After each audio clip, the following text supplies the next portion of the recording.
questions. Question orale. The Honourable Leader of the Opposition.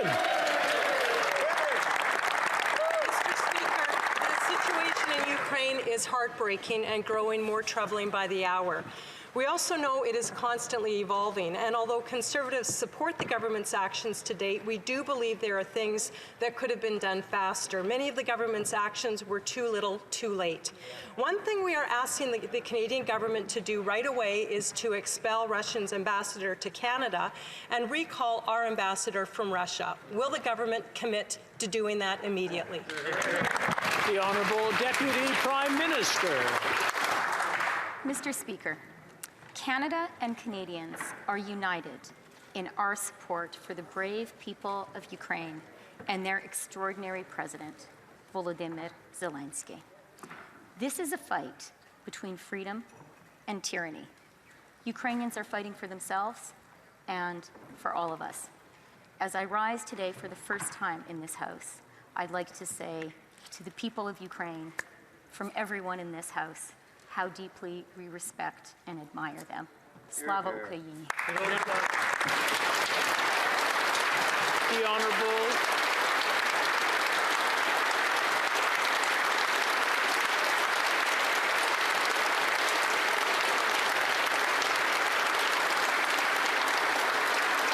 The Honourable Leader of the Opposition. Thank you, Mr. Speaker, and we agree with the Minister wholeheartedly.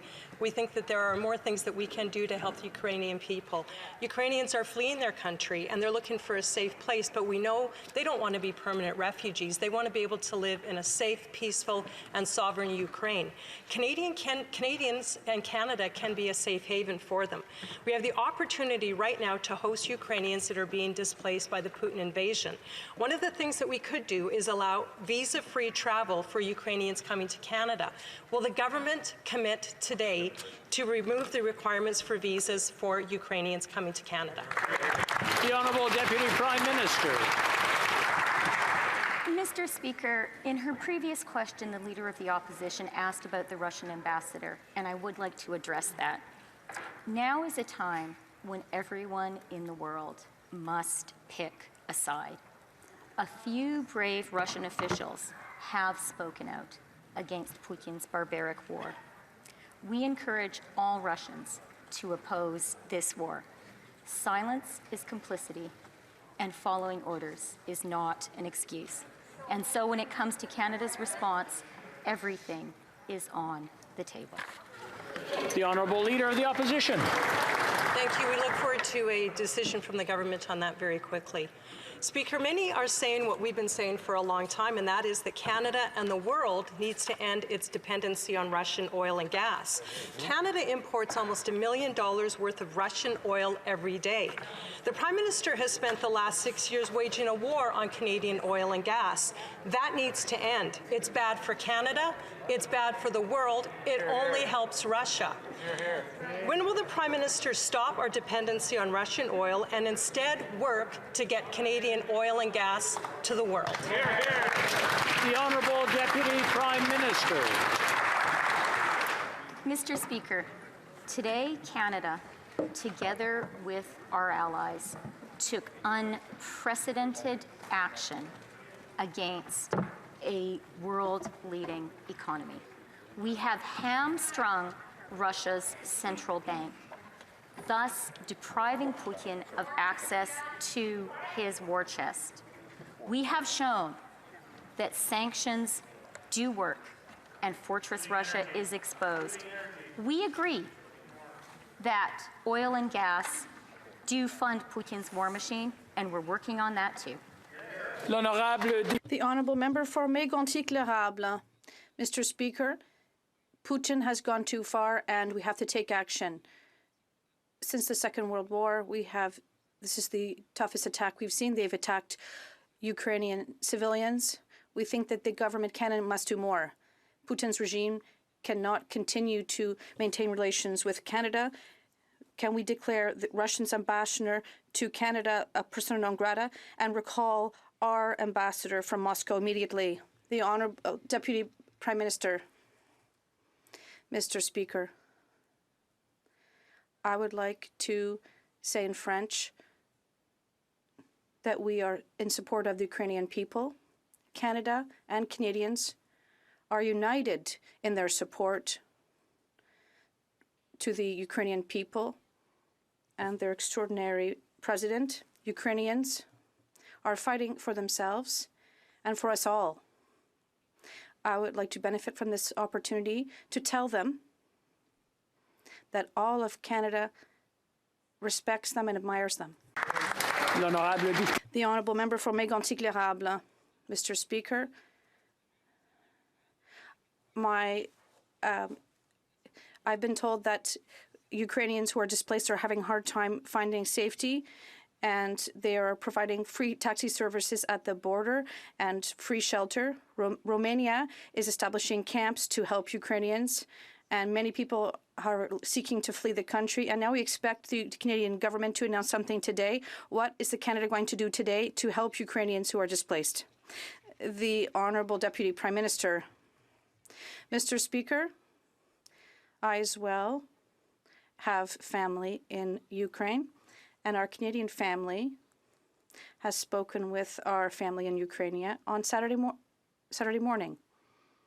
We wanted to help our family in Ukraine and find a way for them to come to Canada. Our family in Ukraine said no.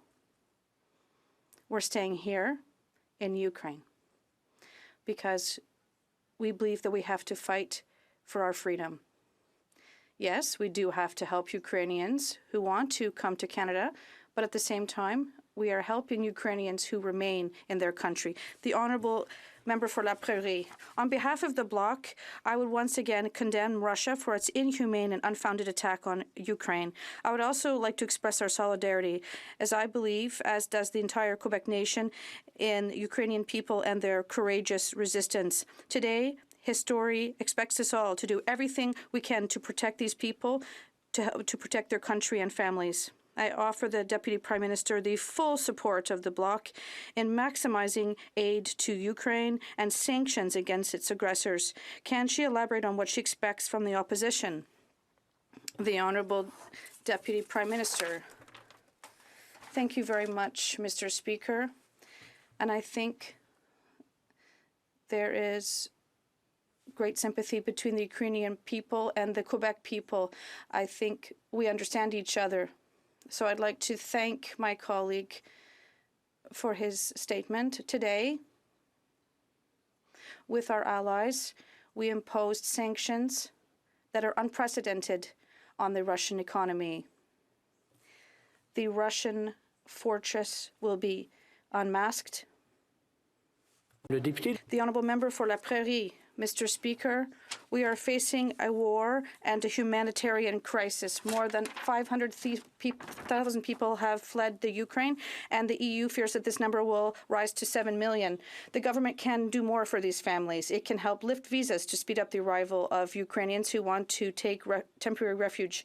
It can automatically extend all of its existing permits and visas to ease concerns. Will the Deputy Prime Minister take advantage of the support of the Bloc to do everything she can to help these displaced people? The Honourable Deputy Prime Minister. Thank you very much, Mr. Speaker. Our government understands very personally that there is also a humanitarian crisis in Ukraine, and we also understand that Canada has the obligation to support Ukrainians and to give them refuge. And for this reason, we have already started to welcome Ukrainians, including Ukrainians who are here in Canada and who cannot go back to their home now. The Honourable Member for Rosemont-la-Petite-Patrie. Inaudible for the interpreter. You're on mute. Please begin your question again.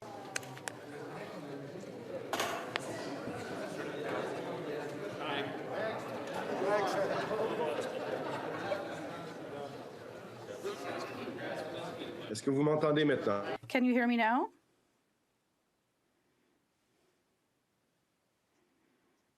Can you hear me?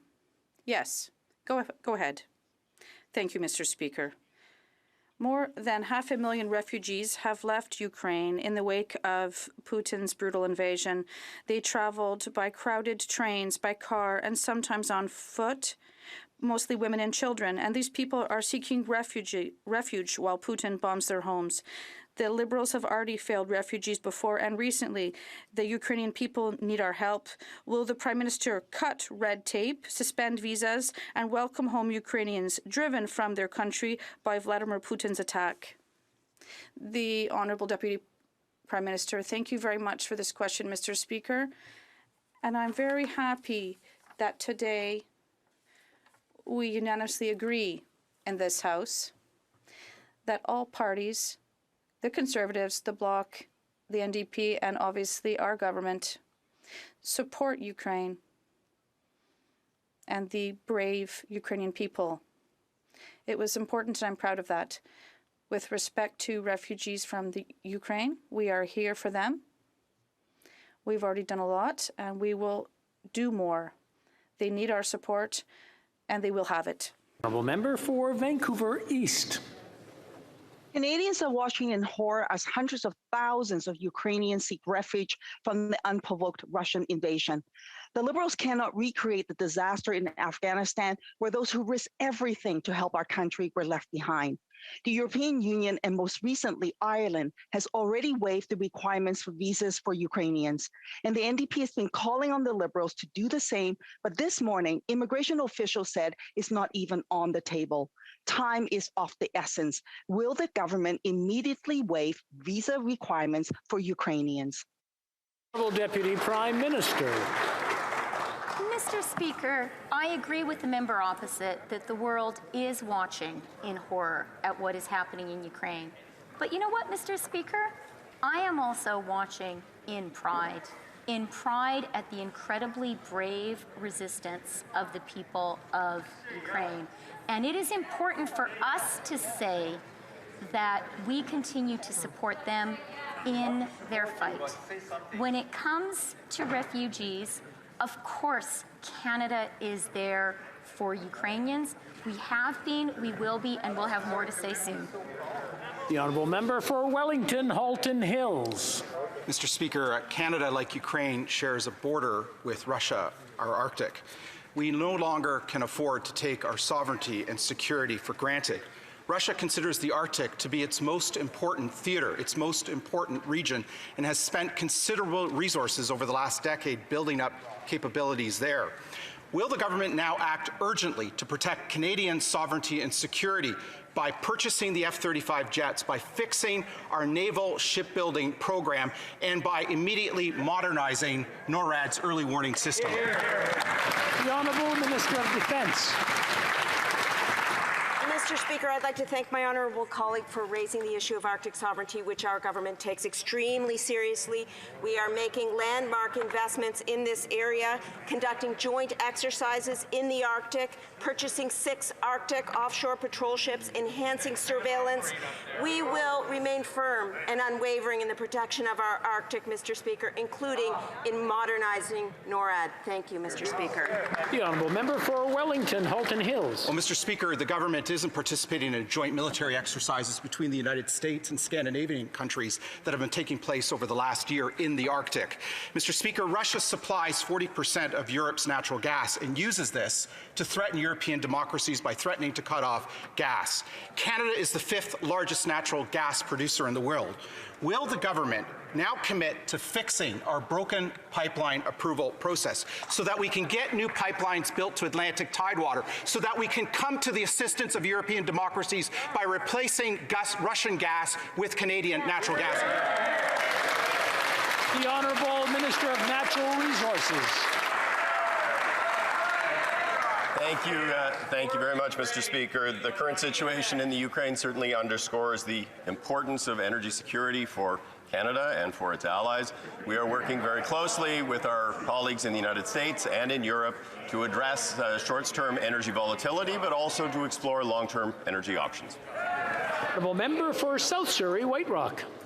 Mr. Speaker, for a month, Conservatives called on this government to provide Ukraine with lethal aid to defend itself from Russian aggression. The response? Next to nothing until it was too late. Right. The Ukrainian General Staff urgently needs bulletproof vests, MREs, meals ready to eat, canned goods like meat, fish, and vegetables, anti-tank and anti-aircraft missiles.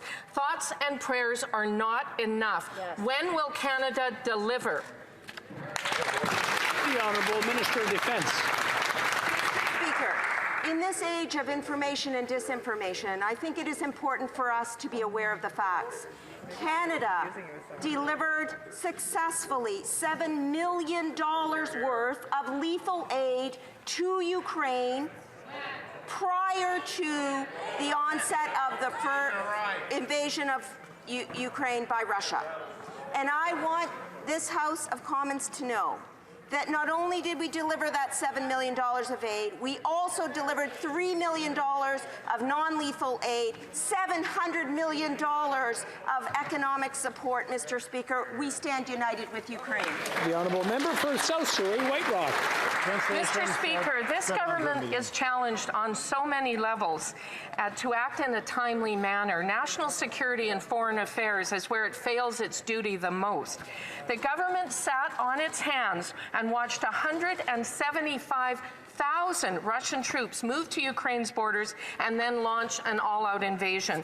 Our allies have sent a €5 billion package of aircraft, vehicles, anti-tank weapons, and Stinger launchers.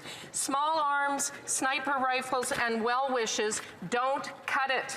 When will this government give Ukraine anti-tank and anti-aircraft weapons and the Honourable Minister? Multiple conversations with Defense Minister Reznikov from Ukraine, and we have provided support that Ukraine has requested, including lethal and non-lethal aid, including economic and financial aid, Mr. Speaker, and we are in constant touch with Ukraine. In fact, Minister Reznikov called Canada a very, very dear friend, and I look forward to continuing to support him and his country in this time of need. Thank you. The Honourable Member for Charlesbourg, Saint-Charles. Mr. Speaker, Vladimir Putin has just put the country's nuclear power on alert. And I would remind everyone that Russia is our neighbor in the northwest, and Russia is close to Canada. And today, our Prime Minister is panicking because he did not modernize the early warning system and has not bought the F-35 jets. Is he aware of this, that we're at risk, and what do they plan to do? The Honourable Minister of Defence. Mr. Speaker, Canada will continue to work with its American partners to ensure that NORAD is modernized so that we can tackle the current challenges to protect the Arctic and its sovereignty. And that is why we have committed to $250 million approximately until the end of 2021 in initial investments. And we are going to continue to work with our partners in the U.S. to respect our sovereignty in the Arctic. The Honourable Member for Charlesbourg-Saint-Charles. $250 million is just for maintenance, but these systems are out of date and they have to be changed urgently. Another issue we have is Alouette in Sept-Îles has been subject to a cyber attack from Russia, and these attacks will undoubtedly increase. The Prime Minister has seen this, and he said he's doing everything to ensure the safety of Canadians. But we're talking about a Russian cyber threat. Can the Minister reassure us that Canada has the necessary resources to protect our Canadian companies from Russian cyber attacks? The Honourable Minister of Defence. Cyber attacks are part of Russia's strategy, and we have to strengthen our cybersecurity to protect our companies. The Telecom Security Centre does have the tools it needs to protect Canada and Canadians. And I meet with the leader of this centre regularly, and we are here for Canadians in terms of cybersecurity. Thank you. The honourable member for Montarville. Mr. Speaker, I would like to reiterate our unwavering support for Ukrainians who are fighting to protect their country, their city, their homes, and above all, the people they love. Today, Canada and its allies must send a historic message to Russia, to Vladimir Putin, but also to all the leaders of today and tomorrow. The price of war must be as high as possible, and the aggressors must be isolated. Is the minister taking steps with her partners to exclude Russia from the G20 rather? The honourable minister, honourable parliamentary secretary. The Russian has been the object of economic sanctions from Canada and our allies. Our goal is to exert maximum pressure on Putin's regime. The support we announced yesterday is a key step, and we will do more. All options remain on the table to respond to this escalating crisis. Thank you. The honourable member for Montarville. Mr. Speaker, the message from NATO countries must be historic, clear. I repeat, the price for starting a war must be as high as possible, and the aggressors must be isolated. And all aggressors must be targeted. Belarus has disgraced itself by allowing Russia to use its territory to facilitate the invasion of Ukraine. Minsk even seems to be on the verge of having its own troops involved. Is the minister planning to take steps to convince her partners to apply every single sanction against Russia and Belarus? The honourable minister. Mr. Speaker, of course, we are continuing to work with our partners. And what will we do? We will continue to implement sanctions. We have already involved 33 million soldiers. We're going to give considerable support, lethal and non-lethal aid as well. And we will continue to work with NATO in the West as well. The honourable member for Saint-Jean. Mr. Speaker, the first victims of war are always citizens, and this is once again true here. Already 500,000 of Ukrainians have had to leave their country, leaving behind loved ones and their entire lives. As parliamentarians, we have a historic duty to help them. Recently, the government announced that it would match every donation made to the Red Cross by a Canadian, but there's a cap of $10 million. Mr. Speaker, I think we all agree that this cap is not appropriate. Will the government remove it and commit to do everything possible to help Ukrainians in forced exile? The Honourable Minister. For that question, and I want to thank all the Canadians for their generous donations to the Red Cross to support the Ukrainian people. We will do more. We're monitoring the situation very closely and getting an understanding of what is needed, and then providing appropriate support. This will be in addition to the $50 million for humanitarian development support that we have already provided. Thank you. The honourable member for Calgary Centre. $500 million. Mr. Speaker, Canada sends $500 million per year to Russia to import their oil. The government has clearly chosen against building Canadian pipelines. The result is the decision by this Liberal government to instead fund the oppressive regime in Russia. The government boasts giving $120 million to Ukraine and then sends $500 million per year to Russia to fund Putin's war machine. Right. Does the government now realize that their choices on killing Canadian energy projects has funded Russia's invasion of Ukraine? Yes. The Honourable Minister of Natural Resources. Thank you, Mr. Speaker. As I said earlier, the current situation in Ukraine underscores the importance of energy security, both in Canada and with our allies in Europe. We are working actively with our allies on both short-term and longer-term energy supply options, and with respect to the ongoing ensuring that energy security is top of mind in Europe. I would correct my honourable colleague that in 2019 was the last date on which crude oil was imported into Canada, so his figures are actually incorrect. The honourable member for Sarnia-Lambton. Well, Mr. Speaker, Canadian oil is the most environmentally sustainable on the planet, and refineries in my riding are part of the energy economy that's a fifth of our GDP. So why does Liberal ideology always want to shut down Canadian oil in favor of production from dictators and people who violate human rights? The honourable minister. Thank you, Mr. Speaker. Certainly the oil and gas sector in this country is an important part of this economy, will continue to be an important part of this economy. But as I said to the previous questioner, Mr. Speaker, the honourable member is simply incorrect. The last time on which crude oil was imported into Canada at the Irving Oil Refinery was in 2019. The honourable member for Louis Saint Laurent. Mr. Speaker, as long as we need oil and natural gas, we will always be on this side of the House a proud supporter of this Canadian energy. But over the past 20 years, Canada has purchased $13 billion in oil from Putin's Russia. And I'm sorry, but we don't need that. And what is this government doing? It wants to gradually end Canada's oil capacity. Why does this Liberal government, with its stubborn attitude, prefer to encourage dictators rather than promote our Canadian energy? The Honourable Minister of Natural Resources. Thank you very much, Mr. Speaker. Canada is one of the,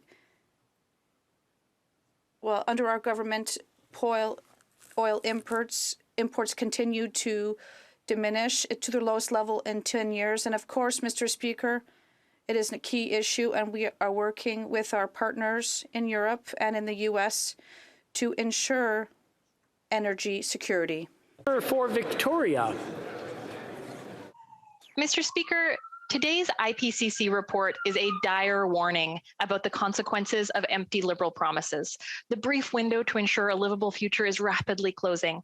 While Canadians are scared about the future, the Prime Minister is sticking his head in the sand. He's ignoring the science, handing out billions to big oil and gas, and buying pipelines to fight the climate crisis. Canada has missed every single climate target. We have the worst record of any G7 country. We are in a climate emergency. When is the government going to start acting like it? Honourable Minister of the Environment. Thank you, Mr. Speaker, and I thank my honourable colleague for her question. The IPCC report shows what people around the world already know, that countries need to take bold action to tackle climate change and adaptation action to fight climate change.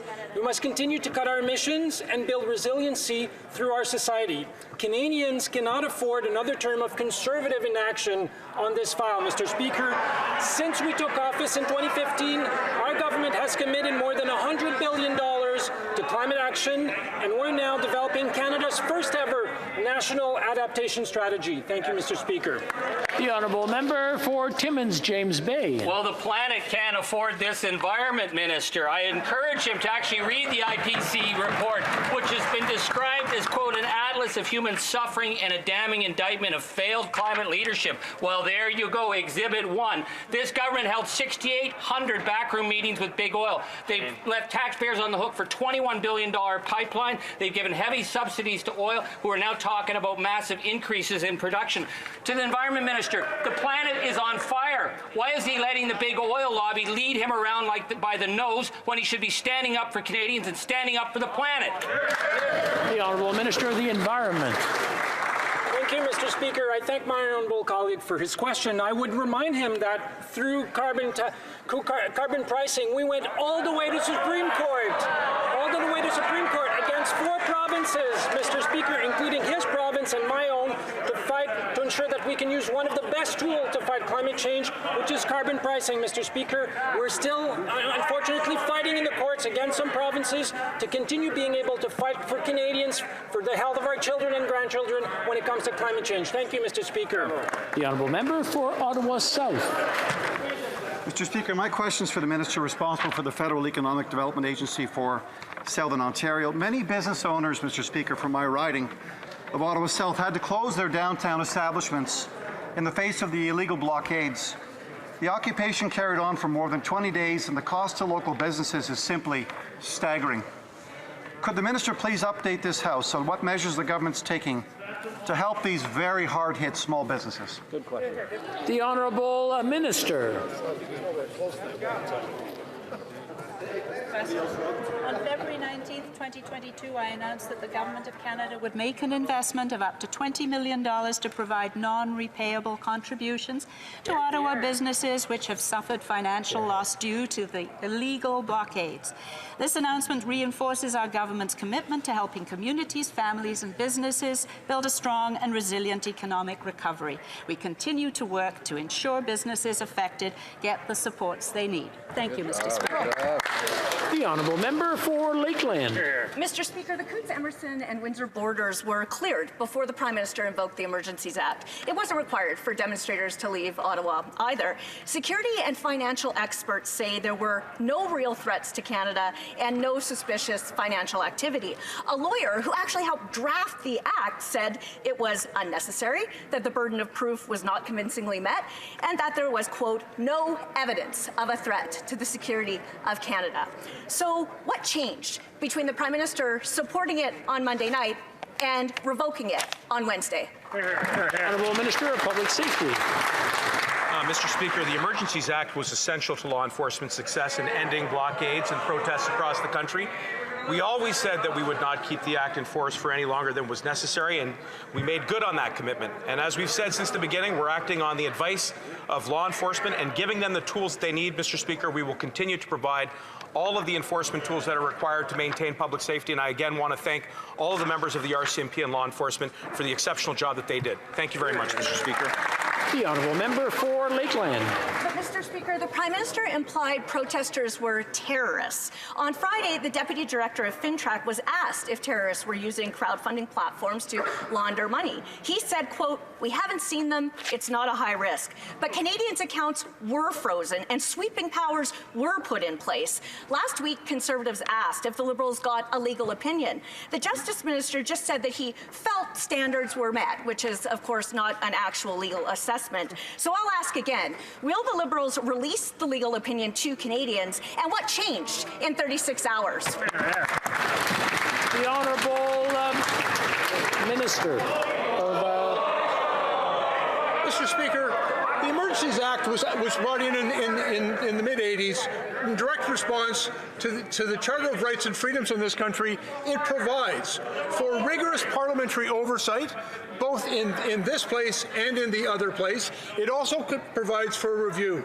And, Mr. Speaker, most importantly, the Act requires that every measure that is undertaken under the Act be compliant with the Charter of Rights and Freedoms. Mr. Speaker, we will always respect the Charter. The Honourable Member for Northumberland, Peterborough South. Thank you, Mr. Speaker. Last Monday evening, despite the objections of the Conservative Party, the Bloc Québécois, and even members of their own caucus, this government voted in support of invocation of the Emergency Measures Act. By this time, the blockades, the protests, they'd all resolved, yet unbelievably, less than 48 hours, this government did a complete 180 and revoked the Act. My question is simple. What changed? The Honourable Minister for Public Safety. Mr. Speaker, I want to be clear that the impact of the illegal blockades was devastating. We saw borders shut. We saw Canadians who were laid off. Yep. We saw our communities and our neighbourhoods that were endangered. And that's the reason why we had to invoke the Emergencies Act. And we did so on the basis of non-partisan professional advice from law enforcement. The Canadian Association of the Chiefs of Police supported us. The Canadian Association of Police supported us. Mr. Speaker, and all of the measures that were exercised were done so with restraint, professionally, and in a manner that was consistent with the Charter, Mr. Speaker. That's what we expected from law enforcement. They carried out their responsibilities with great professionalism, and we thank them for their work. Thank you. The Honourable Member for Haldimand, Norfolk. Mr. Speaker, this Prime Minister used the Emergency Measures Act against protesters to freeze bank accounts, impound vehicles, arrest protesters, all which could have been done with existing laws and bylaws. Canadians were led to believe that protesters were involved in acts of sedition and plots to overthrow this government. Yet, just charges relating to mischief were laid. Other than dropping in poll numbers, exactly what changed in 36 hours for this Prime Minister to terminate the use of the Emergencies Act? That's a good question. The Honourable Member for Emergency Services. Well, Mr. Speaker, what I can very simply explain to my colleague across the way is that the emergency measures and the measures that we provided to law enforcement worked, Mr. Speaker. And in fact, we saw the illegal blockades that were tormenting the people of Ottawa removed from these streets, and the threat against our international borders and trade corridors was successfully removed, Mr. Speaker. We relied on the information from the RCMP and from our law enforcement partners to determine what was required. We provided them with the tools to do the job, and Mr. Speaker, they did the job very ably. The Honourable Member for Avignon Metapedia. Mr. Speaker, on Monday the government triggered a vote on the first ever invocation of the Emergencies Act in history. 44 hours later, on Wednesday, it announced that it was revoking the Act. So there was the biggest national emergency of the 21st century on Monday night, but on Wednesday afternoon, no emergency at all. Can the Minister explain in detail what happened and what he was advised to do during those 44 hours, or does he admit that we never needed emergency measures after all? The Honourable Minister.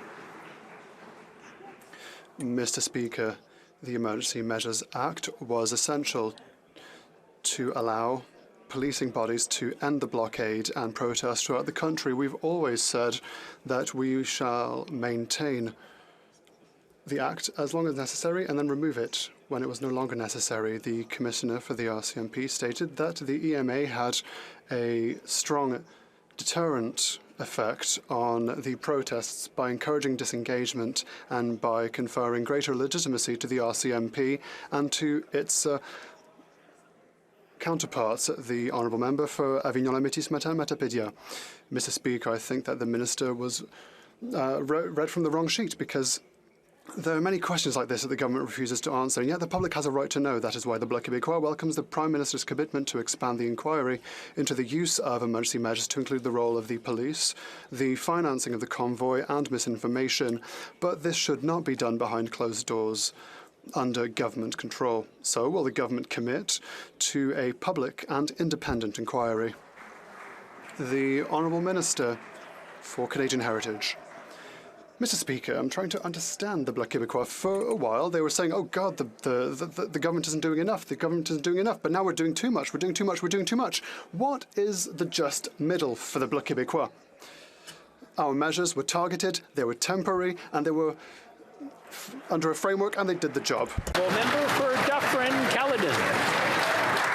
Mr. Speaker, in October, a constituent sent me an email. She works for the federal government. She said to me if she didn't get a vaccine, she would lose her job, despite the fact that she was working remotely and could continue to work remotely.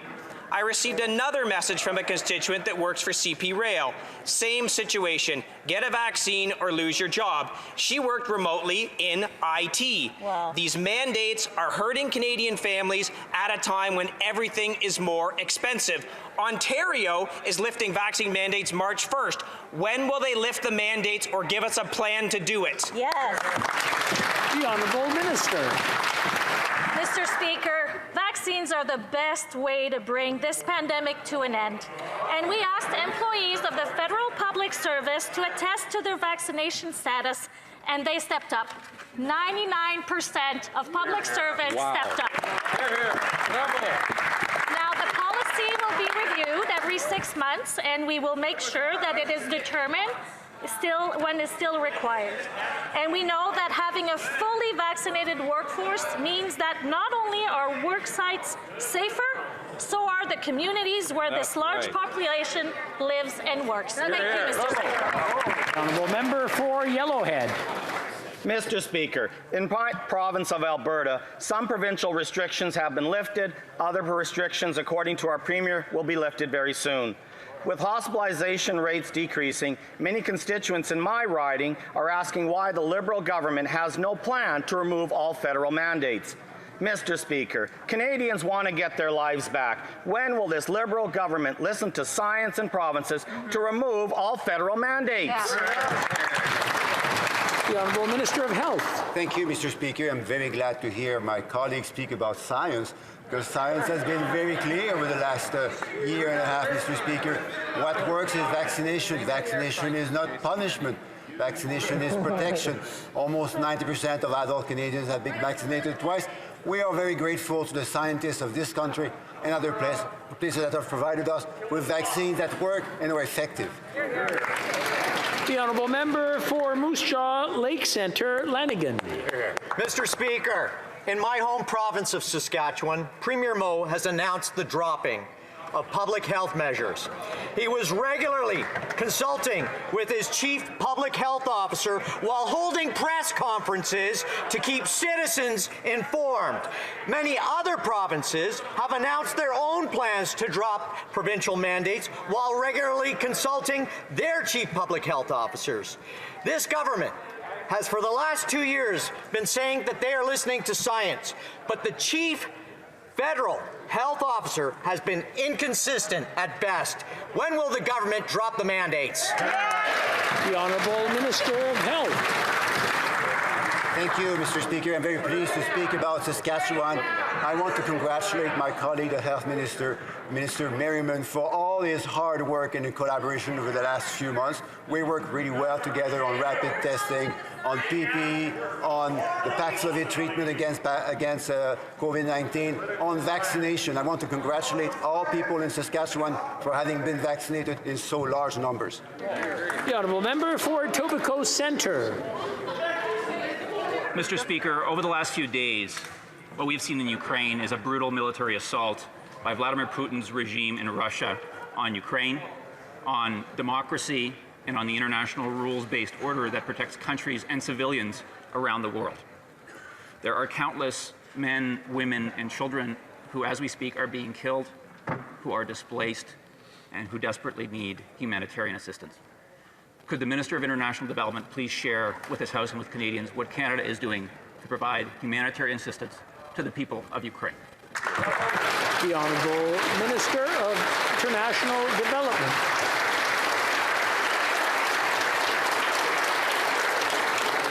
Mr. Speaker, I'd like to thank the member of Etobicoke Centre for his strong leadership and for advocating for the people of Ukraine. Canada is deeply concerned about the deepening humanitarian crisis in Ukraine that has been caused by President Putin, and we are monitoring the situation very closely on the ground. And this is why our government provided $50 million to support development and humanitarian aid, over $620 million in loan offers, and just on Friday we announced that we would match up to $10 million, the generous donation of Canadians to support Ukrainians through the Ukrainian Red Cross and the ICRC, and we will do more. Thank you, Mr. Speaker. The Honourable Member for Mission Matsky, Fraser Canyon. Mr. Speaker, it's now been 8 months since a wildfire completely destroyed the community of Lytton in my riding. My constituents still need help to get back home.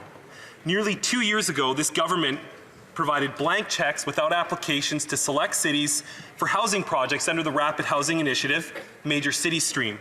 What specific assistance will the minister provide to the village of Lytton to build purpose-built housing for vulnerable Canadians who lost everything? The Honourable Minister for Housing. Thank you, Mr. Speaker. I appreciate the member's question and his concern and advocacy for his community.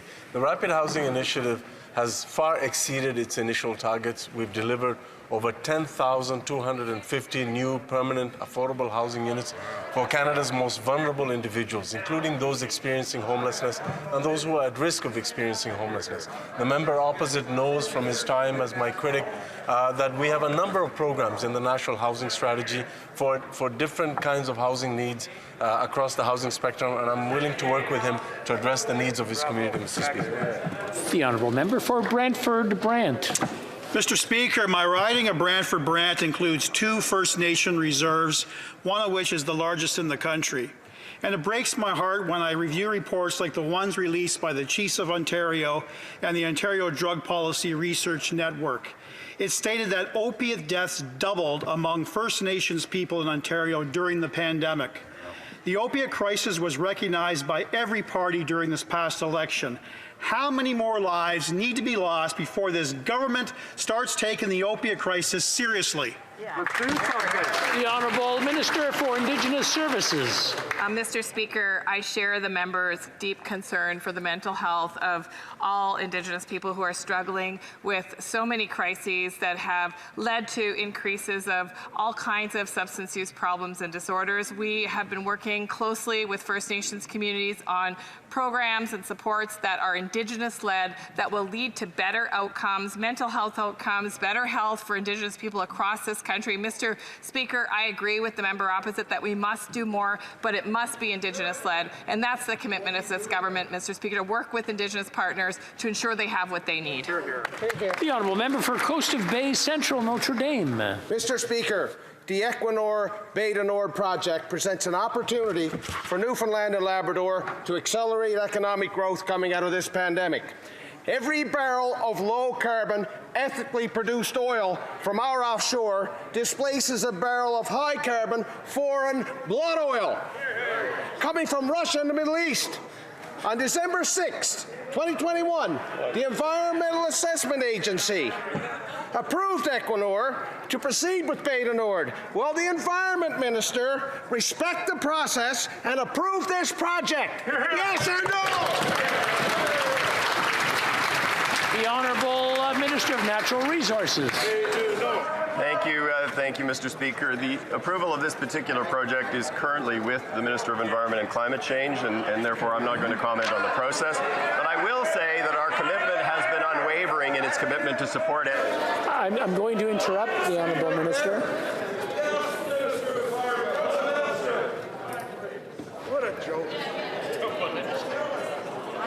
Okay, I'm just going to wait till everything calms down before we start up again. We started off really well. We're near the end. Let's see if we can make it extend a bit. The Honourable Minister of Environment, please proceed. Thank you, Mr. Speaker. We remain committed to supporting energy workers in Canada and certainly to working with Newfoundland and Labrador specifically, certainly from the Lower Churchills project, which will provide Newfoundlanders and Labradorians with clean energy for decades to come, the Offshore Emissions Reduction Fund to help offshore workers. We have been there. We will continue to be there, working strongly with Newfoundland and Labrador to advance the economic agenda of that province and going forward.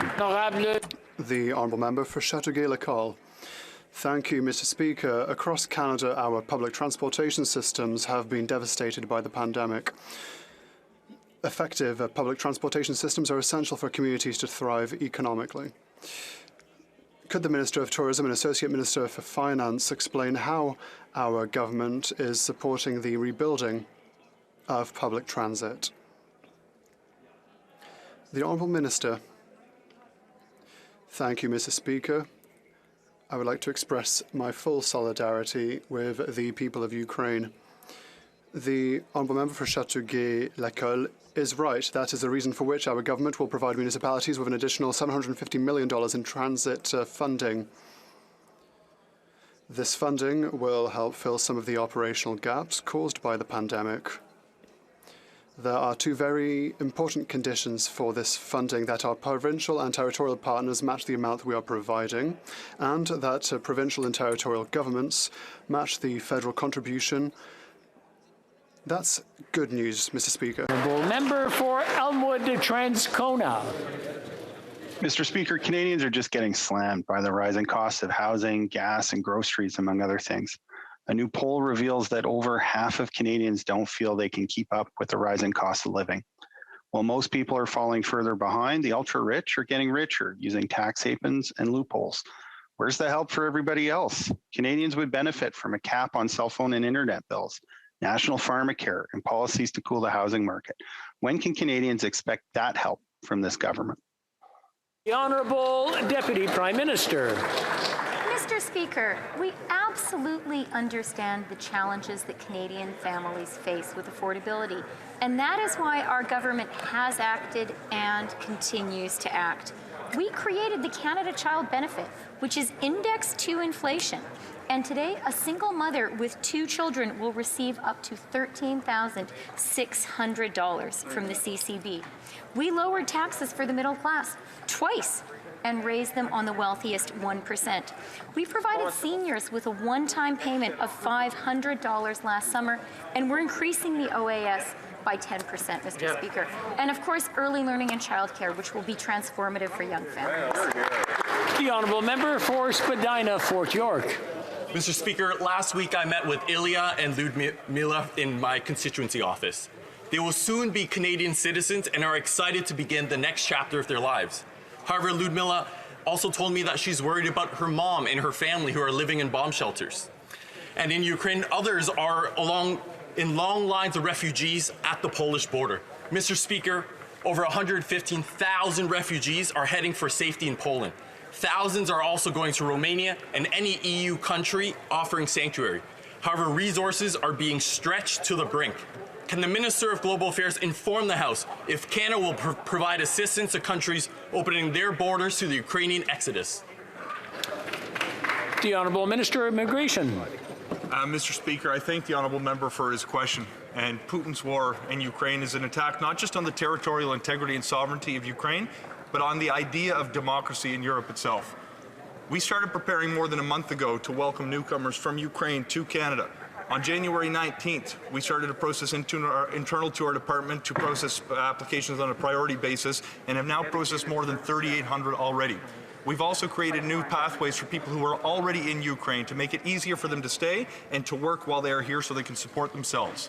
In the very near future, Mr. Speaker, we're going to be announcing new measures to make it easier and faster for Ukrainians who are fleeing the war to find safety here in Canada. And I'm afraid that's all the time we have for today. C'est tout le temps que nous avons aujourd'hui. Nous avons l'honorable. We have the honourable member for Lac-Saint-Jean rising on a point of order, I believe.